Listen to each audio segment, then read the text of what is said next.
Sir এইমাত্র আমরা দেখলাম আপনার চেম্বারে একটা পেশেন্ট রেফার্ড হয়ে আসলো ফ্র্যাকচার পেনিস। আসলে এই পেশেন্টের আপনি কিভাবে ম্যানেজ করবেন এবং কি করলেন? আপনি যদি একটু সংক্ষেপে আমাদের জানাতেন। আচ্ছা, ধন্যবাদ।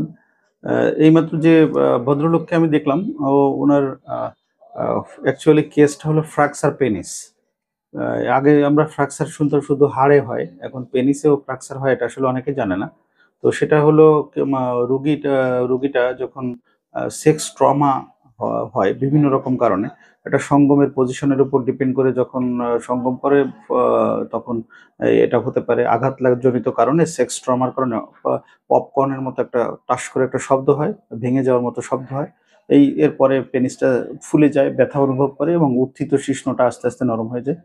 তো সে আর সেক্সও করতে পারে না, ফুলে যায় এবং ওই জায়গাটা অনেক সময় রং পরিবর্তন হয়ে ব্ল্যাক হয়ে যায় বা পরবর্তীতে লাল হয়ে যায়। তো এটাকে ফ্র্যাকচার পেনিস বলি। এরকম অবস্থায় যদি কেউ আ ব আশেপাশে অথবা আপনার পরিবারে কেউ এই ধরনের দুর্ঘটনার শিকার হয়ে থাকে, তো দ্রুত ঘরে বসে থাকবেন না। দ্রুত চলে আসবেন নিউরোলজিস্টের কাছে।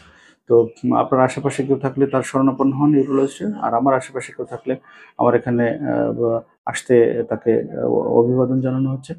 আর এই জিনিসটি দুশ্চিন্তারও কোনো কারণ নেই এবং খুব ভীতি বা সন্ত্রস্ত হওয়ার কোনো কিছু নেই।